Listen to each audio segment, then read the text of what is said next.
Technology की interesting facts और tips जानने के लिए सब्सक्राइब करें डी-टेक चैनल को और साथ ही नोटिफिकेशन वाले बेल आइकन को क्लिक कर दे ताकि आने वाले किसी भी वीडियो को आप मिस ना करें। आज बात करेंगे बिटकॉइन और बिटकॉइन की टेक्नोलॉजी के बारे में। बिटकॉइन एक वर्चुअल करेंसी है, यानी आप उसे छू नहीं सकते, ना ही देख सकते हैं, बल्कि अपनी कंप्यूटर या मोबाइल की एक ऑनलाइन प्लेटफॉर्म में सेव करके रख सकते हैं और ये ऑनलाइन ट्रांसफर में यूज की जाती है। एक करेंसी है, बिटकॉइन एक करेंसी ही है, बस लोगों ने मान लिया है ये करेंसी है, वरना ये कुछ मैथमेटिकल प्रॉब्लम के सिवा और कुछ भी नहीं है। जितने लोग मानते जाएंगे कि ये बिटकॉइन एक करेंसी है, उसकी भाव वैसे ही धीरे धीरे बढ़ती रहती है। और गवर्नमेंट की कोई रेगुलेशन नहीं है, दुनिया की कोई भी गवर्नमेंट इसके ऊपर हावी नहीं है। कोई भी गवर्नमेंट इस बिटकॉइन को ना ही लीगल मानता है ना ही इलीगल। 2008 में सतोशी नाकामोटो सतोशी ने इसे बनाया था। बस ऑनलाइन ट्रांजैक्शन में कोई बीच में कोई बिना माध्यम के हो सके, यही करने के लिए बिटकॉइन को बनाया गया था। और जैसे ही 1 रुपए में 100 पैसे होते हैं, बिल्कुल वैसे ही एक बिटकॉइन में 8 डेसिमल प्लेसेस तक सतोशी होते हैं। और बिटकॉइन को फिक्स कर दिया गया है 21 मिलियन तक बिटकॉइन ही निकाला जा सकता है और 2140 तक ही बिटकॉइन को माइनिंग किया जा सकता है, उसके बाद ये नहीं होगा। तो अब बात करते हैं, 2 लोगों में जब फंड ट्रांसफर होते हैं, बिटकॉइन के ट्रांसफर होते हैं, तो बीच में कौन वेरीफाई करता है और ये सिस्टम कैसे काम करता है। तो बिटकॉइंस माइनर्स काफी ज्यादा होते हैं जो कि बिटकॉइन की हर एक सतोशियों का वेरीफाई करते हैं, उनकी हिस्ट्री चेक करते हैं, वेरीफाई करते हैं कहाँ से आया है और कहाँ तक जाएगा। यही माइनर्स का काम होता है और इसके बदले कुछ बिटकॉइंस उनको मिल जाते हैं। उन माइनर्स को पता नहीं चलता कि अकाउंट होल्डर कौन है और किसके पास बिटकॉइन जाने वाला है। अकाउंट होल्डर के बीच उनको कोई पता नहीं या कोई लेना देना नहीं है। बस बिटकॉइन के माइनर जो है वो सिर्फ सतोशियों और बिटकॉइंस की वेरिफिकेशन करते हैं, कहाँ से आया है और कहाँ तक जाएगा। तो बिटकॉइन की कोई गवर्नमेंट जैसे ही रूल रेगुलेशन लागू नहीं कर सकता, इसलिए इलीगल एक्टिविटी में काफी ज्यादा यूज की जाती है बिटकॉइन की ट्रांजैक्शन को। और जैसे ही आपको पता ही होगा कि बीच में एक रैंसमवेयर का अटैक हुआ था, उसमें भी वसूली के तौर पर बिटकॉइन ही मांगे गए थे। और बिटकॉइन के ट्रांजैक्शन में कोई टैक्स है ही नहीं, गवर्नमेंट हावी ही नहीं है, बस बिटकॉइन माइनर को कुछ हिस्सा जाता है जो कि माइनिंग होता जाता है।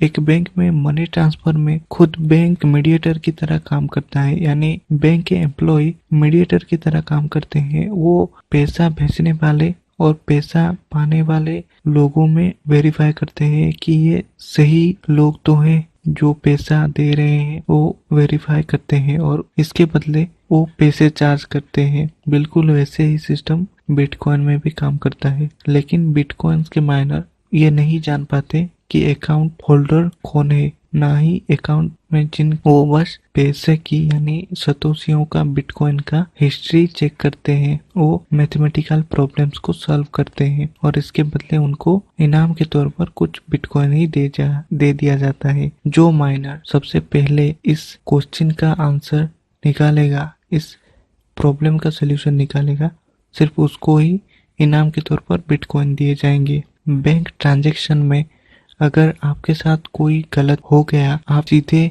बैंक को कह सकते हैं और बैंक वेरीफाई करके आपकी पैसे रिटर्न भी ला सकते हैं बिना उस अकाउंट होल्डर को बताए जिनके पास पैसा चला गया है। बैंक के पास ये पावर होती है कि वो आपके पैसे को रिटर्न भी ला सके, पर बिटकॉइन के मामले ऐसा नहीं हो सकता। बिटकॉइन में अगर आपने एक बार किसी को पैसा भेज दिया, फिर जिसके पास बिटकॉइंस पहुंच गया, उसकी बिना मर्जी के आप वापस बिटकॉइन नहीं ला सकते और कोई गवर्नमेंट या कोई भी आपको मदद नहीं करेगा। आप अपनी खुद की रिस्क पर ही ये काम कर सकते हैं।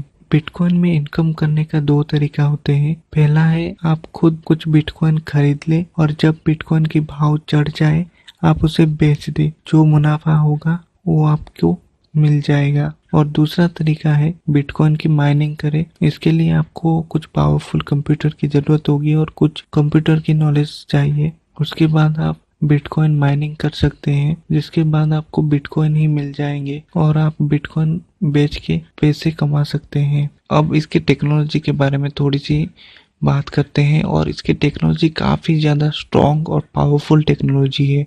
ये टेक्नोलॉजी अगर दुनिया की हर हिस्से में अगर काम करना हो गई, जैसे कि हर एक इंडस्ट्री में ये ब्लॉकचेन टेक्नोलॉजी को यूज किया गया तो काफ़ी ज़्यादा रिवोल्यूशन आ सकता है और ये फ्यूचर की टेक्नोलॉजी है। तो अब बात करते हैं इसकी टेक्नोलॉजी की कुछ फ़ायदे।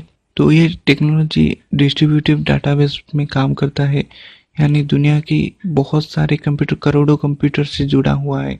जैसे कि हम मान लेते हैं आपकी कुछ पैसे एक बैंक में है और किसी भी कारण से उस बैंक में आग लग गई या आपकी वो बैंक को हटा दिया गया या कुछ नुकसान हो गया, लेकिन उसमें थोड़ी ना आपका बैंक में रखे हुए पैसे भी डूब जाते हैं, कुछ नहीं होता। वैसे ही ये डिस्ट्रीब्यूटिव डाटाबेस सिस्टम में काम करता है, यानी दुनिया के करोड़ों कंप्यूटर के पास बिटकॉइंस का डाटा स्टोर रहता है। अगर ये सिस्टम दुनिया में और किसी सिस्टम में काम करे, जैसे कि आपकी कोई वेरिफिकेशन में काम आए, तो ये कमाल कर जाएगा सच में। तो वैसे ही आप किसी दूसरे बैंक से भी पैसे निकाल सकते हैं, आपकी पैसा डिजिटल फॉर्मेट में स्टोर होके रहता है। वैसे ही डिस्ट्रीब्यूटिव डाटाबेस और इसके साथ साथ एनक्रिप्टेड डाटाबेस है, यानी एनक्रिप्टेड है, सिक्योरिटी की कोई प्रॉब्लम है ही नहीं, कोई जान ही नहीं पाएगा कि ये पैसा कहाँ से आया और कहाँ जा रहा है। देखिए, गवर्नमेंट या पुलिस सिर्फ उन लोगों को पकड़ता है जो चोर होते हैं बिटकॉइन में। तो वो कैसे पकड़ते हैं, वो जिस बिटकॉइन अकाउंट में, देखिए मैं अगर बिटकॉइन खरीदता हूँ या बेचता हूँ तो किसी डिवाइस के थ्रू ही बेचूंगा ना, और इसके साथ साथ मैं वेरीफाई करूंगा किसी एक कंपनी के थ्रू बिटकॉइन अकाउंट खोलूंगा, तो उसमें अपनी एड्रेस, अपनी डिटेल्स दूंगा। वैसे ही गवर्नमेंट पकड़ती है जिसके पास ज़्यादा बिटकॉइन है या उस डिवाइस में कोई हेरा फेरी करे तो गवर्नमेंट उनको पकड़ पाता है, ना कि बिटकॉइन की अंदरूनी ट्रांसफर में या माइनिंग करते वक्त। वो दूसरी प्रॉब्लम है, उस बारे में हम बात नहीं करेंगे क्योंकि मुझे भी ज़्यादा कुछ पता ही नहीं है। क्योंकि ये इनक्रिप्टेड है तो कोई हैकर अगर आपकी डाटा चुराना चाहेगा या कोई हेरा फेरी करना चाहेगा तो उसको एक साथ दुनिया के करोड़ों कंप्यूटर्स को हैक करना पड़ेगा, जो कि मुमकिन है ही नहीं। तो ये काफ़ी सेफ और सिक्योर है और ये मनी ट्रांसफर में काफ़ी ज़्यादा रिवॉल्यूशन ला सकता है। जैसे कि शायद आपको कुछ सालों बाद ये देखने को मिले कि दुनिया में कोई बैंक बचा ही नहीं है, क्योंकि सारे बैंकों में यही सिस्टम अप्लाई कर दिया गया है। ये काफ़ी सेफ है और सिर्फ मनी या पैसों से जुड़े हुए नहीं, बल्कि जिस काम में विश्वास, भरोसा को यूज किया जाता है, जैसे कि आपने कोई घर या कोई ज़मीन खरीदा, उसमें थर्ड पार्टी का यानी गवर्नमेंट का स्टैम्प और गवर्नमेंट की रूल रेगुलेशन लागू होते हैं, यानी गवर्नमेंट वेरीफाई करता है कि आपको ज़मीन बेचना है या ज़मीन खरीदना है। तो यही काम अगर आप ब्लॉकचेन के थ्रू करें तो काफ़ी ज़्यादा इफ़ेक्टिव हो जाता है। आपकी पैसा बचेगा, टाइम बचेगा और डाटा आपके पास स्टोर ही होगा इंटरनेट में।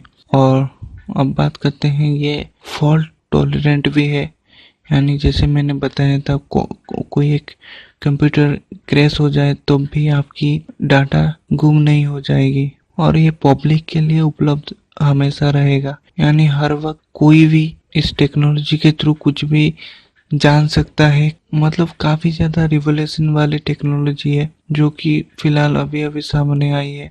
इसके बारे में ज़्यादा कुछ लोगों को कुछ भी पता नहीं है, तो देखने वाली बात होगी कि यह टेक्नोलॉजी भविष्य की दिनों में कैसी कैसी कमाल करता है। तो दोस्तों, आज के लिए बस इतना ही। आशा करता हूँ इस वीडियो से आप कुछ समझ पाए होंगे, कुछ जान पाए होंगे। अगर आपको ये वीडियो पसंद आया तो लाइक कीजिए और शेयर कीजिए। आप इस चैनल के साथ जुड़े रहने के लिए चैनल को सब्सक्राइब करें। आपने मुझे सुना, इस वीडियो को देखा, इसके लिए बहुत बहुत धन्यवाद। आने वाले वीडियोस को देखने के लिए नोटिफिकेशन वाले बेल आइकन को भी जरूर क्लिक कर दें। थैंक